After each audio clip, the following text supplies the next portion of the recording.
Hi friends, welcome to my channel. తెలుగువారు జరుపుకునే పండుగలలో చాలా ముఖ్యమైన పండుగ ఉగాది సంవత్సరం. అయితే ఈ ఉగాది పండుగకి శ్రీ విశ్వవాసు నామ సంవత్సరం అని పండితులైతే పేరు పెట్టారు. ప్రతి ఉగాది పండుగకు ఒక పేరు అనేది అయితే ఉంటుంది. ఈసారి ఇలా పేరు పెట్టారు. అయితే ఈ ఉగాది సంవత్సరంలో ప్రతి ఒక్కరి జాతకం ఎలా ఉంటుంది, ఎంత సంపాదిస్తారు, ఆదాయం, వ్యయం, అవమానం, గౌరవం ఎంత అనేది ఈ ఉగాది పండుగ రోజునైతే మనకు పండితులందరూ జాతకాలు అయితే తెలియజేస్తూ ఉంటారు. అయితే ఈ 5 రాశుల వారి జాతకం ఎలా ఉంటుంది అనేది ఈ వీడియోలో అయితే మీకు తెలియజేస్తున్నాను.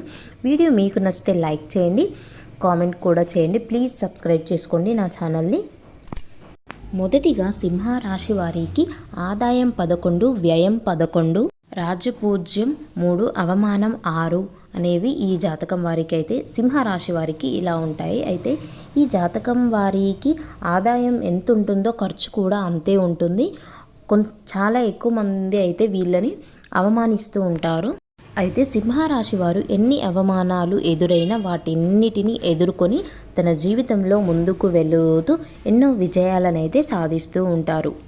అలాగే రెండవ రాశి కన్యారాశి. కన్యారాశి వారికి ఆదాయం 14, వ్యయం 2, రాజపూజ్యం 6, అవమానం 6. ఈ రాశి వారికి ఈ సంవత్సరం ఆదాయం అనేది ఎక్కువగా ఉంటుంది. అలా అంటే ఈ సంవత్సరం వాళ్ళు ఎక్కువ మొత్తంలో సంపాదిస్తూ ఉంటారు. ఖర్చు తక్కువగా ఉండడం వల్ల వాళ్ళు చాలా అభివృద్ధి చెందుతారు. వాళ్ళు ఏ పని చేసినా వాళ్ళకు కలిసి వస్తుంది. మూడవ రాశి తులారాశి. ఈ రాశి వారికి ఆదాయం 11, వ్యయం 5, రాజ్యపూజ్యం 2, అవమానం 2. తులారాశి వారికి ఈ సంవత్సరం కూడా బాగుంటుంది. ఆదాయం అనేది ఎక్కువగా ఉంటుంది. వాళ్ళు ఏ పని చేసినా సరే వాళ్ళకు కలిసి వస్తుంది. వ్యవసాయంలో ఎక్కువగా కలిసి వస్తుంది. వ్యవసాయం చేసే వాళ్ళకి ఈ సంవత్సరం అధిక లాభాలను పొందుతారు. అలాగే నాలుగవ రాశి వృశ్చిక రాశి. ఈ రాశి వారికి ఆదాయం 2, వ్యయం 14, రాజపూజ్యం 5, అవమానం 2.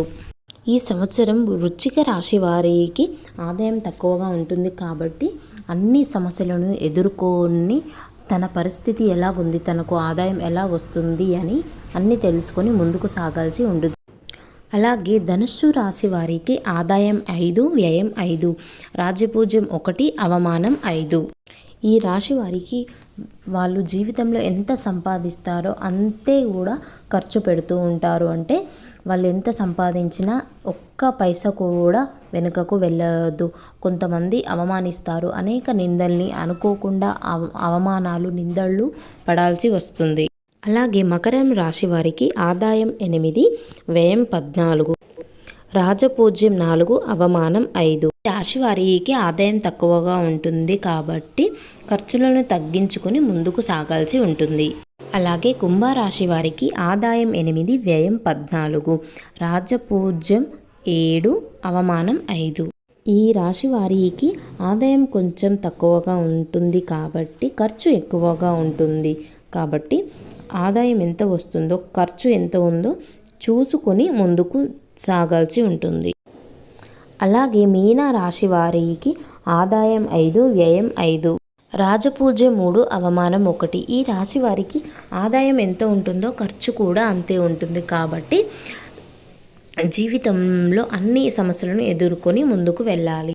అలాగే మేషరాశి వారికి ఆదాయం 2, వ్యయం 14, రాజపూజ్యం 5, అవమానం 7 ఉంటుంది. ఈ రాశి వారికి ఆదాయం చాలా తక్కువగా ఉంటుంది కాబట్టి ఆదాయం తక్కువ ఉండడంతో ఖర్చులు విపరీతంగా ఉంటాయి. కాబట్టి ఖర్చులను తగ్గిస్తూ ఆదాయాన్ని పెంచుకుంటూ జీవితాన్ని సాగించాల్సి ఉంటుంది. ఇది అండి ఇవాల్టి వీడియో మీకు నచ్చితే లైక్ చేయండి. Please subscribe my channel. Thank you for watching.